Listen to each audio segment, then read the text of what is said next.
8:45, un martes más, en este su segmento de noticias y de análisis de temas de actualidad de una manera distinta. Queremos promover un debate para que ustedes participen desde sus casas o se interesen por las temáticas que les proponemos. Habrán oído ustedes hace un momento cómo hoy eran detenidos un médico, un doctor y su hija que practicaban abortos clandestinos, y de ese tema queremos entrar. La situación de las personas que abortan en Guatemala, los índices de mortalidad o los riesgos que eso conlleva, y qué iniciativas se podrían tomar desde lo público o desde lo personal para que estas situaciones, que a fin de cuentas, guste o no, aparece siempre un ser humano, una criatura o algo que se parece a nosotros, destruido y muerto, aunque algunos todavía quieran defender algunas cosas. Yo me declaro antiabortista desde este momento. Para ello tenemos a dos personas, dos doctores que son ginecólogos y especialistas en salud reproductiva, una dama y un caballero. Vamos a empezar por Luz Abad y el caballero, el doctor Antonio Woller. Dame y caballeros, bienvenidos. Este es el tema, y doña Silvia Jereda, una vez más, aunque estamos empatados, también te vamos a dar la palabra. Muchísimas gracias. Bienvenidos. Doctor Woller, hay un tema que llama muchísimo la atención en Guatemala y que hoy pues surge esta captura de padre, hijo, hija que tenían una clínica de abortos clandestinos. El problema de las clínicas de aborto es un tema que no se aborda, muy poco tocado, pero que existe. Cuéntenos un poquito qué es lo que está pasando en Guatemala en torno a estos abortos clandestinos que se están realizando. Muchas gracias, señora Jereda. Es un tema tabú, porque todo el mundo sabe que existe, pero nadie quiere hablar de ello. Las clínicas existen porque hay una situación que demanda este servicio: la falta de planificación familiar, ¿verdad? Los embarazos no planeados. En Guatemala se estima que hay, según el estudio del Instituto Maher, 180,000 embarazos no planificados al año, de los cuales el 30% termina en aborto clandestino. Entonces la gente busca en dónde poder accesar para esto, y eso en Guatemala hay un montón, y en el interior también. Se considera que el 49%, o sea casi la mitad, son hechos por comadronas en el interior. A partir de que ya no se ha dado los procesos de adopciones como debería ser, obviamente el aborto clandestino ha aumentado su incidencia. En el interior de la República, un tema que estaba absolutamente silenciado de los medios. Sí. Doctora, el aborto se produce, vamos a decir, en estratos sociales bajos, en estratos altos, o es como la droga, que pareciera que afecta a toda la población, o hay un sector poblacional más riesgoso que otro, por ejemplo, jóvenes, niñas, no sé. Es algo increíble lo que decía el doctor. Es un tema del cual no se quiere hablar, pero sabemos que ocurre en todos los estratos y en todas las edades. Se tiene la concepción de que las personas más jóvenes van a ser las que están más en riesgo, pero sabemos que hay un alto porcentaje de las mujeres mayores, incluso que viven en unión, en una buena relación, están recurriendo al aborto como una forma de resolver el tema de un embarazo no deseado, no planificado para ese momento. Lamentablemente, pues esto es una consecuencia de no tener acceso a planificación familiar. Pasa en todas las esferas, en todos los estratos. Lamentablemente, donde más se mueren las mujeres van a ser en los estratos bajos, va a ser en los grupos más vulnerables que conocemos a nivel nacional, y va a ser precisamente por la falta de acceso de estas mujeres a recursos, porque sabemos de que los abortos están ocurriendo también en las altas esferas, pero pues al tener el dinero para poder pagar un aborto en unas óptimas condiciones, pues no vamos a tener muertos en esos grupos. Hay un tema también que preocupa y que me imagino que tiene alguna relación. Recientemente se ha hablado de las niñas madres. ¿Existe también el tema del aborto en niñas, en adolescentes? ¿Esto es una realidad o aún en ese sector no ha llegado? Definitivamente el problema es el embarazo no deseado.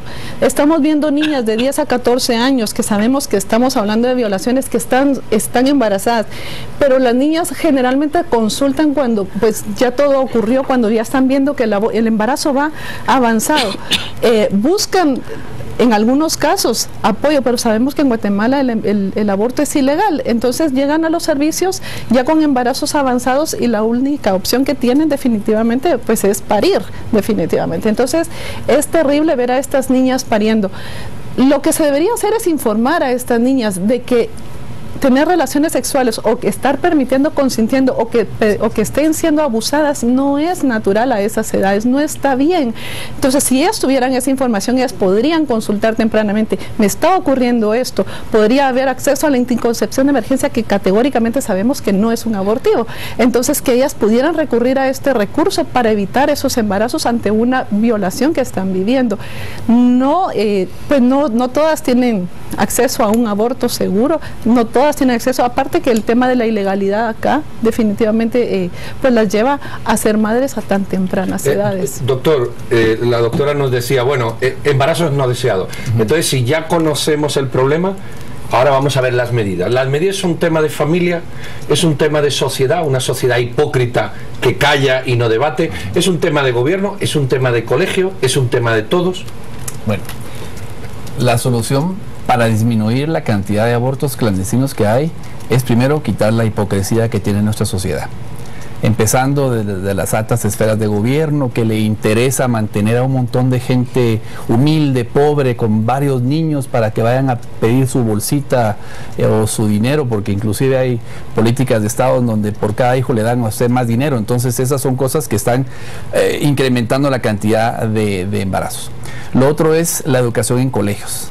Hemos tenido nosotros, la doctora, a veces la oportunidad de ir a colegios en donde nos dicen no gracias, no queremos pláticas de educación sexual porque eso debe ser tomado en la casa. Eso es una gran hipocresía. El padre llega en la noche cansado, igual que la madre, se van temprano a trabajar para ver cómo hacen para conseguir la plata. Y parece que un técnico dar la charla mejor a lo mejor que el propio papá a los hijos. Por supuesto. ¿Verdad? Entonces, ¿qué es lo que le queda a la gente joven? Lo que le queda es el internet, las amistades, etcétera. Entonces, no tenemos un buen programa en el gobierno, no tenemos una real responsabilidad de padres. En los colegios se quieren hacer como que eso no me corresponde, entonces solo quedan las revistas, el internet, etcétera, ¿verdad? Inclusive en los aspectos religiosos muchas veces tenemos el problema de que la misma iglesia, por ejemplo la católica, dice que no a la anticoncepción, cosa que para mí, de punto de vista médico, realmente no está bien, ¿verdad? El anticonceptivo no es abortivo, empecemos por ahí. No es lo mismo poner una barrera que destruir lo que usted quiera, sea una célula o sea un ser humano.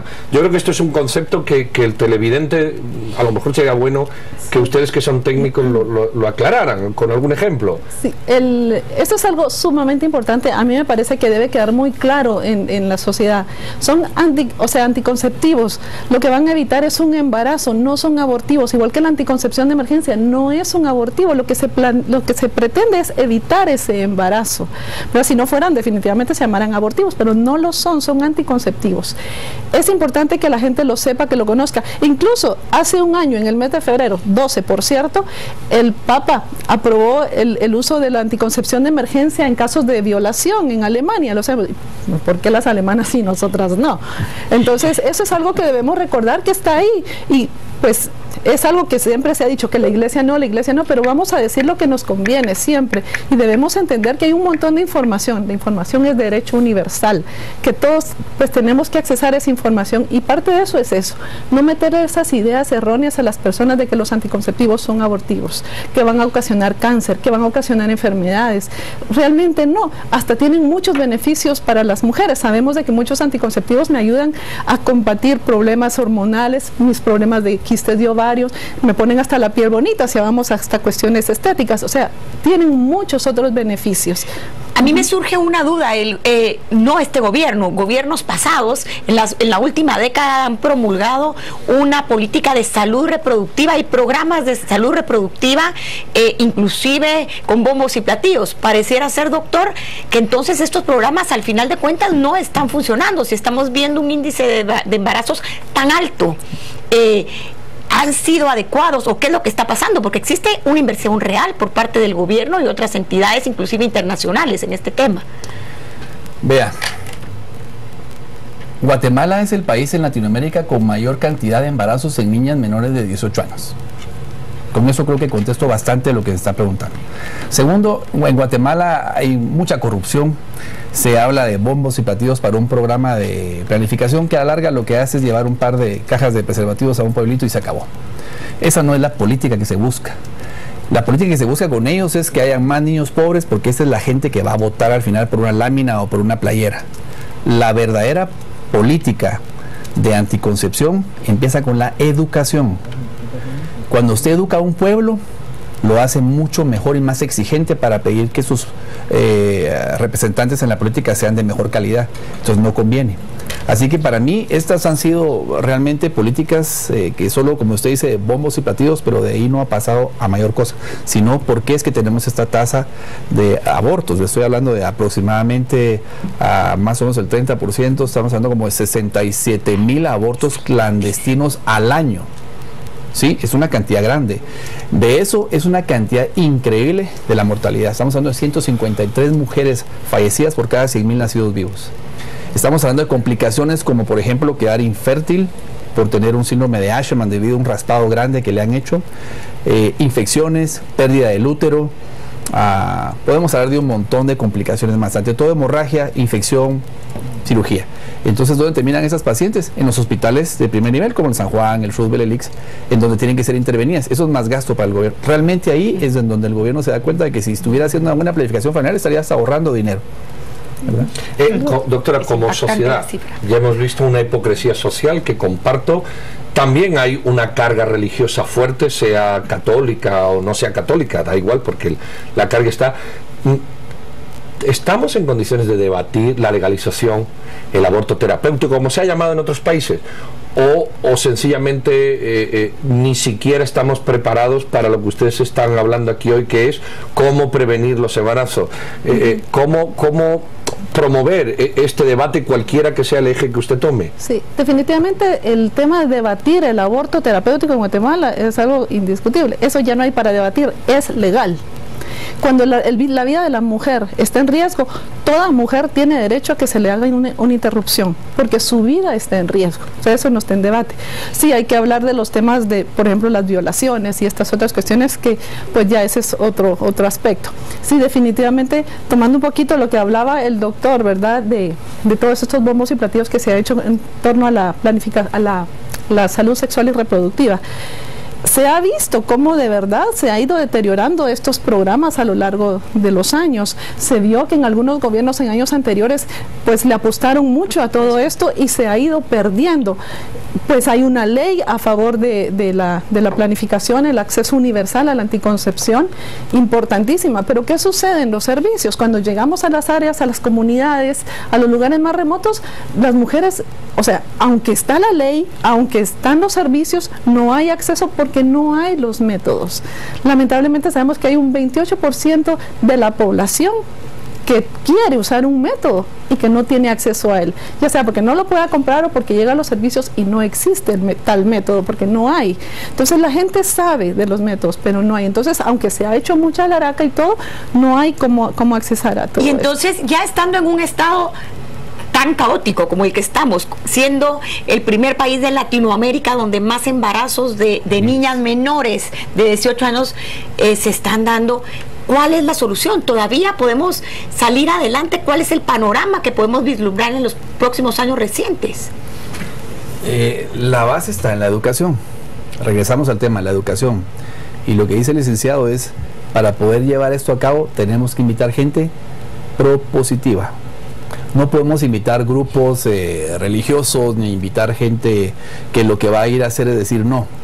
Tenemos que juntarnos grupos ya especialistas, ¿verdad? Yo creo que el Ministerio de Salud Pública, en vez de haber algunos técnicos por ahí, debería haber un ginecólogo realmente dando las políticas a seguir, sin preguntarle a nadie lo que es la planificación familiar, porque como dice la doctora, no es algo que deberíamos intentar probarlo, no es una hipótesis, es una teoría bien establecida de que la planificación familiar salva a los países de la pobreza, de las enfermedades, de la desnutrición, de tantas cosas. Entonces la base está en la educación, señor Geria, está en la educación. Y la educación significa aceptar los métodos anticonceptivos. Desgraciadamente en Guatemala hay muchas mujeres que no lo usan. Entonces usted está hablando de que cada 100 mujeres, 30% son indígenas que quisieran usar, no pueden, los demás definitivamente está prohibido. Y la planificación familiar no solo mejora el hecho de no tener familia, también el síndrome de ovario poliquístico, todo lo que dijo la doctora, enfermedades de la piel, el acné, un montón de situaciones. Y no todos son tomadas, ni tampoco son todas inyectadas. Hay parches, hay un método, en Europa hay un método muy bueno que se llama Essure, que es colocación de unos ganchitos en la trompa de falopio y se acabó ya la cantidad de hijos para tener. Yo creo que en Guatemala mujeres se tienen 8, 10, 12 hijos. Eso es un nivel de osteoporosis, de enfermedad de cuerpo. Yo creo que ya es algo, ya es sabido ahora. Entonces, ¿por qué no se hacen políticas? Porque realmente no se tiene el deseo de hacerlas. Dos temas que ustedes han tocado que a mí me gustaría resaltar: la irresponsabilidad. Es decir, los que tienen muchos hijos pensando que el Estado se los va a cuidar a través de donaciones y estas cuestiones gratuitas, pero hay un punto, el machismo. Se habla de la educación de quién. Pareciera que nuestro cerebro capta mal que la educación tiene que ser femenina, y posiblemente la parte masculina de la educación, ¿qué papel tiene en una sociedad, digamos, tan machista? Es importante tomar esto en consideración, y siempre tomando el tema de esto como un todo. Dentro de las estrategias bien conocidas, sin querer inventarnos el agua azucarada, dentro de las estrategias bien conocidas, estamos lo que hablamos de la educación, estamos hablando de la educación a los hombres, involucrarlos a ellos en esa educación, en esa información, que se comprometan con sus parejas a apoyarles en todo este proceso. Importante, una educación que sea acorde para cada pueblo, para cada grupo. Importante, el acceso a los servicios y a los métodos, que sean servicios donde hay todos los insumos necesarios para esto. Que no se maneje esto como un tabú. Estas oportunidades son fundamentales, que la gente sepa que este es un problema de salud pública, que es un problema que está ahí, que no solamente es la irresponsabilidad de una, sino que es un complejo problema, es un conjunto de situaciones que están llevando a una mujer a tener un embarazo no deseado, y que luego, como consecuencia y parte de la violencia que vive, la está llevando a tener un aborto que tampoco desea, por supuesto. Entonces vemos de que acá está todo el tema del machismo, está el desconocimiento, está la falta de educación, está la falta de acceso a los servicios de planificación, a los insumos. Entonces es toda esta violencia que están viviendo las mujeres, porque el no tener acceso a educación, no tener acceso a insumos, no tener acceso a métodos de planificación, no tener acceso a información, todo eso es parte de la violencia que nosotras como mujeres vivimos en este país. En la línea nos pregunta uno de los televidentes si ustedes recomiendan en algún momento el aborto o no. El aborto se recomienda cuando la vida de la paciente está en juego. Estoy hablando, por ejemplo, de una paciente cardiópata. Estamos hablando, por ejemplo, de una secuencia de Potter en la que sabemos que el bebé no tiene viabilidad y que entonces la señora va a estar expuesta, por ejemplo, a una segunda, tercera, cuarta cesárea. Estamos hablando, en el caso también de abortos frustrados, cuando ya el bebé falleció por alguna enfermedad, hay que extraerlo. No, esos son casos extremos donde se recomienda. Pues no son tan extremos, porque realmente la incidencia de aborto frustrado, lo que la gente le conoce como huevo vacío, no es tan baja, es alta, y la gente llega con doctor Bollers, fíjese que mi embarazo se malogró, ya no está creciendo, y hay que sacarlo. Hay un punto donde el aborto, en esas circunstancias que ustedes hablan, es sencillo o factible, y a partir de qué mes el aborto ya adquiere una complejidad porque el feto tiene otras dimensiones. Si hay esa línea de tiempo en los 9 meses de embarazo, dentro de esas condiciones que usted ha puesto.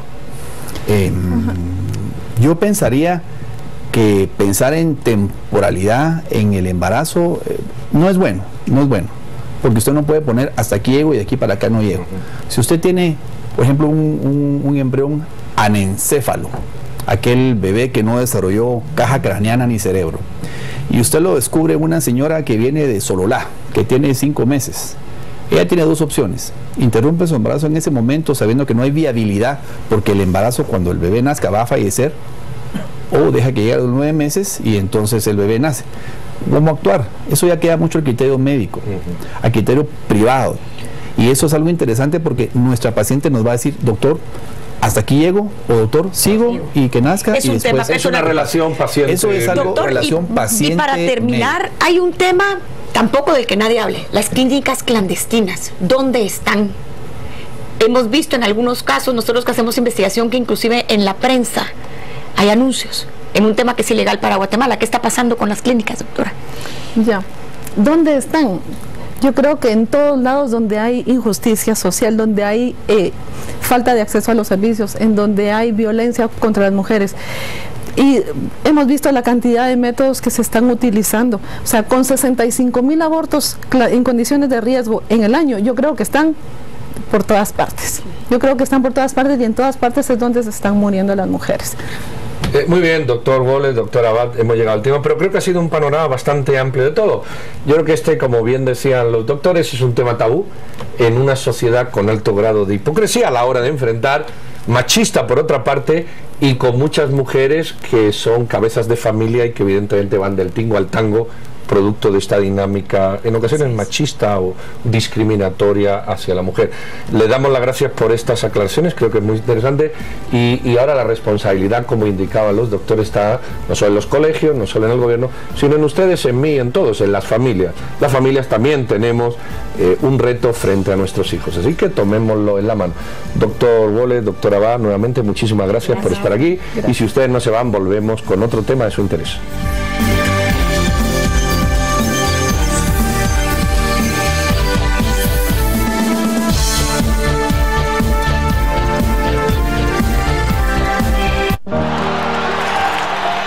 La emoción de ver a su hijo en la cancha con los mayores cracks del mundo. Qué bueno que viniste a celebrar nuestros 40 magníficos años y a participar por uno de los 40 viajes a la Copa Mundial de la FIFA. I'm glad you came. Un sueño que solo McDonald's puede hacer realidad. I'm glad you came. Vive tu sueño en McDonald's. I'm glad you came.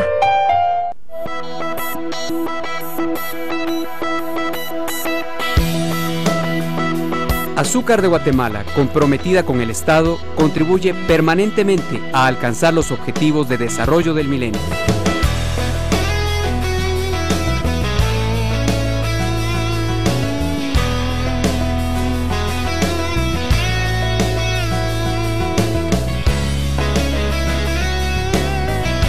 Azúcar de Guatemala es desarrollo para todos. Pasión por la vida no es una frase, es nuestro idioma puesto en práctica. Es ayudar a ver la luz y estar junto a ti desde el primer día. Es caminar hacia adentro y tomarte de la mano. Es ampliar nuevas fronteras. Es entender que formamos parte de un gran país que crece y seguirá creciendo para ti. Centro Médico, pasión por la vida. Esta semana, en Contrapoder, las plagas del fútbol, los vicios y las mañas que explican la cadena de fracasos. A contrarreloj, un plazo para la ley que propone eliminar subvención a los exportadores. El ladrón católico y los merlos desaparecidos. En solo horas, un grupo de hombres robó las obras de arte más valiosas en la historia del arte guatemalteco. ¿A dónde van las piezas perdidas? ¿Qué coleccionista se atreverá a exhibirlas? 8 minutos con Natalia Lafourcade. Siempre seré niña, mujer. Confiesa la estrella mexicana. Esta semana, en Contrapoder, enfoque, criterio, análisis. Búsquela en tiendas de prestigio o suscríbase al 2222-8722. Banco Industrial, siempre de tu lado, presenta Noticias Financieras.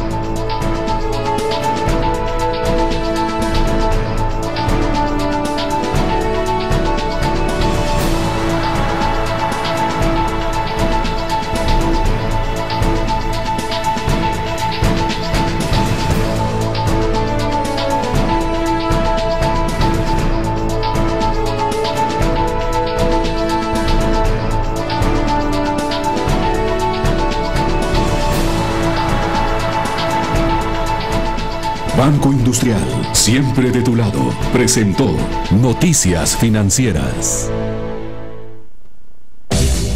Things, cosas y regalos. Arreglos, empaques entre globos, peluches, variedad de tarjetas. Things, cosas y regalos. Todo para sorprender a los que quieres. Encuéntranos en Avenida Las Américas, 7-30, Zona 13. Todos están hablando de lo mismo, de lo deliciosos que están los nuevos Econocombos de Burger King. Disfruta el nuevo napolitano con carne a la parrilla, queso, tomate y jamón, con soda, papas medianas y mini sundae por solo 25 quetzales. ¡Qué buen trato! Solo en Burger King. Los invitamos al 9º Congreso Iberoamericano de Juristas del Derecho de Trabajo y de la Seguridad Social que se realizará en Guatemala del 26 al 28 de febrero en el Hotel Intercontinental. Por primera vez, un país centroamericano será el eje de las discusiones de actualidad en el mundo laboral, reuniendo a expositores de talla mundial. Inscríbete en www.asociacionescabanillasguatemala.org. Facebook, Congreso Iberoamericano de Juristas del Derecho de Trabajo y de la Seguridad Social. Teléfono 2268-2600. Estamos presentando a las 8:45.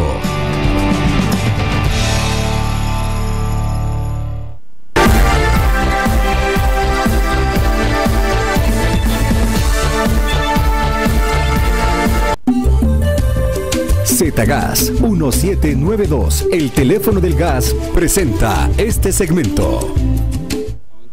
¿Qué tal? Ya estamos de regreso, estamos aquí distraídos hablando con nuestro amigo Lucio y con el alcalde el alcalde indígena de Sololá, don Alberto Chumil. El señor alcalde y el tesorero de la municipalidad. ¿Decimos bien, Lucio? Así es. Vamos a hablar de dos temas, pero fundamentalmente el primero es las alcaldías indígenas, y en este caso la alcaldía indígena sololateca, de la que ustedes representan. Señor alcalde y señor tesorero, buenas noches, bienvenido. Señor alcalde, la alcaldía indígena, sucintamente, ¿qué es y qué representa? Claro. Primeramente, permíteme dar un saludo en cachiquel. En Chocararo, en Res, Jamper Catat, Canan, y Osteto Pechpar, Unai, Patioshig, Jamper y Shkowin, en Jlitzu Pechpar, Juntaluech, Benam, Pacachlanzig, Canal Antigua. Muchas gracias. Primeramente, muy buenas noches y gracias por el espacio. Yo creo que esta es una oportunidad, primera vez en la historia, de que nos toman en cuenta como autoridades indígenas y nos permiten manifestar lo que nosotros queremos dar a conocer al pueblo de Guatemala.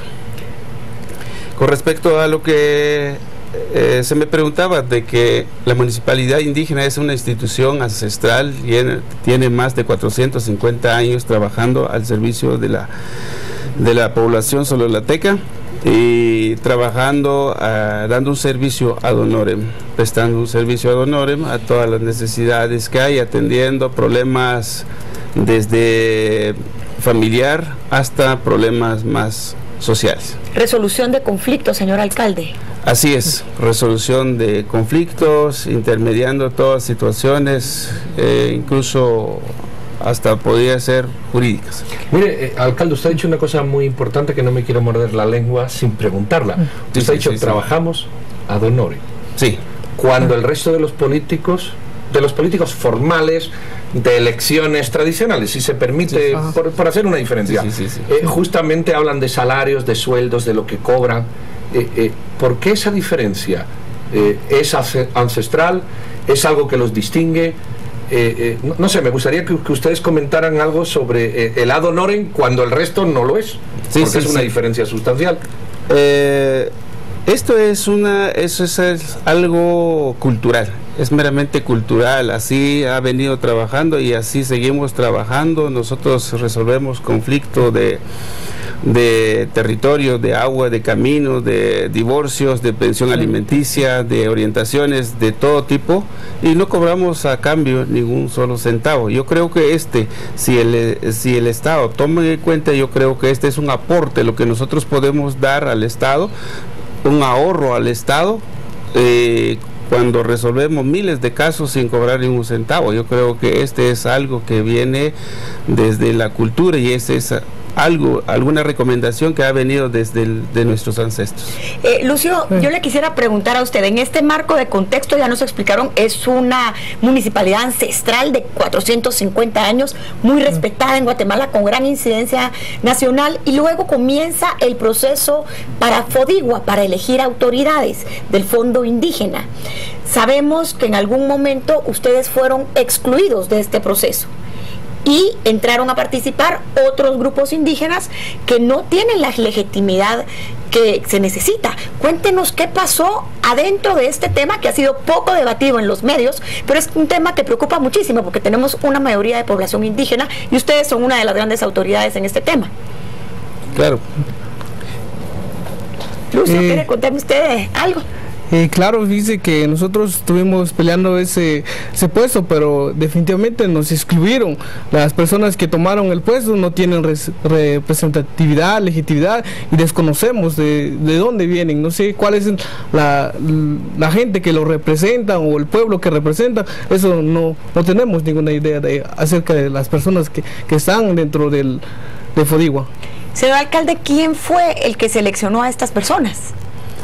Ese es el desconocimiento que nosotros tenemos, porque no tenemos conocimiento de dónde salieron. Cuando nosotros representamos a más de 120,000 habitantes de Sololá, fuimos electos el 10 de noviembre por 12,000 votos, la corporación completa de 13 personas. Entonces lo que queremos nosotros es de que, además de todo el trabajo que hacemos, que no tiene ningún costo, pero también queremos de que no sea tomado en cuenta instituciones donde puede haber más participación para poder dar vida a las instituciones que trabajan para los pueblos indígenas.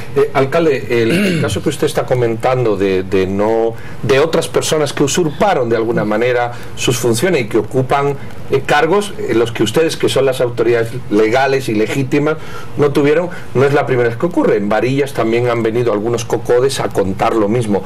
Mi pregunta es, ¿hay algunos grupos, indígenas o no, eso no es importante, es decir, pero hay algunos grupos de personas que de alguna manera están con el martillo clavando este tipo de órganos ancestrales como los suyos, creando desestabilidad en comunidades que, como usted dice, por años se llevan bien? Pareciera que hay alguien que quiere, no sé, destruir esta formalidad. ¿Ustedes comparten este criterio o cuál es su opinión? Sí, lamentablemente muchas veces los académicos, yo soy académico también, pero muchas veces hay un divorcio entre autoridades ancestrales y indígenas académicos. Entonces muchas veces se habla en nombre del pueblo a través de investigaciones, pero no es lo mismo vivir, trabajar, vivenciar las necesidades de la gente que está dar un resultado de una investigación, y ahí es donde se quiere aprovechar de que se dice de que somos representantes cuando no presentan ninguna representatividad. A mí me llama muchísimo la atención, quien debió haberlos elegido a Fodigua fue el presidente de la República. Sabemos que en esos momentos el presidente estaba con la primera dama fuera del país y que fue la señora vicepresidenta quien al final hizo el nombramiento en representación del presidente. En todo este tema, ¿podría haber de alguna manera alguna manipulación que estuvieran grupos afines a la vicepresidenta para que no se les haya tomado en cuenta? Y le hago esta pregunta directa porque esto salió en los medios de comunicación, la vicepresidenta juramentándolo cuando tocaba al presidente de la República tomar esta decisión. Sí, yo sé, son organizaciones que tienen otros intereses disfrazados políticamente. Entonces eso, como que se hizo presión a la vicepresidenta para que fueran juramentadas cuando el presidente no está dentro del poder. Lucio, entonces ahora vamos a decir que en Sololá converge, digamos, la autoridad ladina elegida en votaciones, ¿verdad?, del partido que sea, la autoridad ancestral indígena, que el señor alcalde, o los 13, ¿verdad?, que usted ha dicho, ¿verdad?, ¿cómo sería la comisión, el consistorio que fue electo, y estos representantes que nadie sabe de dónde salieron de Fodigua, por poner un ejemplo. El ciudadano sololateco, ¿cómo ve esto? ¿A quién se acerca? Se acerca usted y dice, mire, arrégleme algo, pero el otro está por el otro lado. ¿Cómo intentan suavizar estas tres autoridades, dos legales y una que no se sabe? Pues nosotros lo que estamos tratando es de que tratando de saber de dónde vienen ese grupo que es como dijera yo, clandestino, porque nosotros no tenemos, mientras que el presidente está fuera del país, vino la vicepresidenta y se empezó a juramentar. Entonces nosotros nos dejaron afuera, nos apartaron. Y ustedes han preguntado, usted que es autoridad a fin de cuentas, ¿ustedes han hecho alguna pregunta oficial o a través de algún diputado o no sé, a través de alguna vía de, oiga, yo soy el alcalde, él es el tesorero y además hay, ¿qué?, 10 o 12 personas más en su grupo? ¿Por qué? No sé, ¿ustedes han hecho esta pregunta o le han dado alguna explicación? Sí, la verdad es que nosotros hemos trabajado y también lo que queremos es tener un acercamiento con otras organizaciones.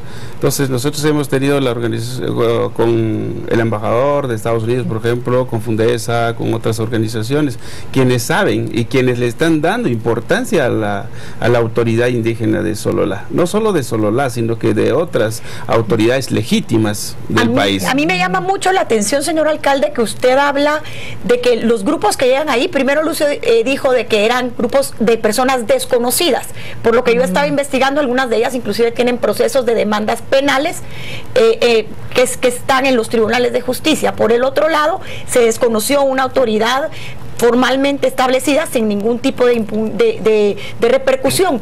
¿Piensan ustedes impugnar este caso, ir a los tribunales o crear algún tipo de precedentes en este caso?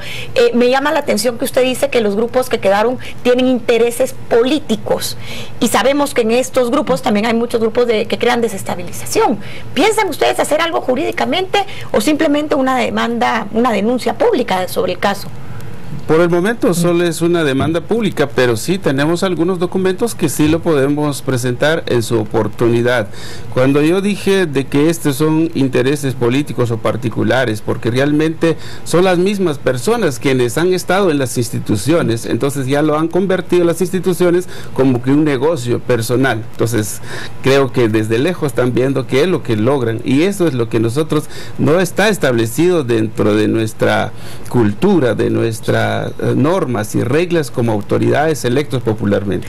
Lucio, ustedes conocen de otros casos, de otras municipalidades, de otras aldeas, de otros lugares donde haya ocurrido algo similar a lo que ha ocurrido en Sololá, o el caso de Sololá, digamos que hasta ahora es un caso único? ¿Se han infiltrado ahí, digamos así, verdad? ¿Han sido electos o ustedes tienen noticias, no sé, de Chimaltenango, en fin, de cualquier municipalidad del país? Dice que eso sí desconocemos. Yo sé que nosotros somos los primeros que nos excluyeron de esa junta directiva. Finalmente yo quisiera preguntarles, sabemos que FODIWA mueve millones de quetzales, ha habido muchísima corrupción en el fondo indígena. Ustedes como autoridades ancestrales, ¿qué piensan hacer en este tema ahora que han visto que también se les impidió llegar allí? Sí, al principio como que nos hemos alejado un poquito cuando no teníamos el respaldo, porque cada quien hacía su manifestación de particular, pero ahora que tenemos respaldo de un departamento, yo me atrevo a decir de un departamento, porque ya no solo es el municipio de Sololá, sino que también estamos atendiendo otros municipios, además de la cabecera. Entonces, que ya tenemos, claro que sí lo podemos hacer. ¿Cuál sería, señor alcalde, su mensaje a las autoridades que deben de corregir este problema? Ustedes están pasando por un problema que incide en la población.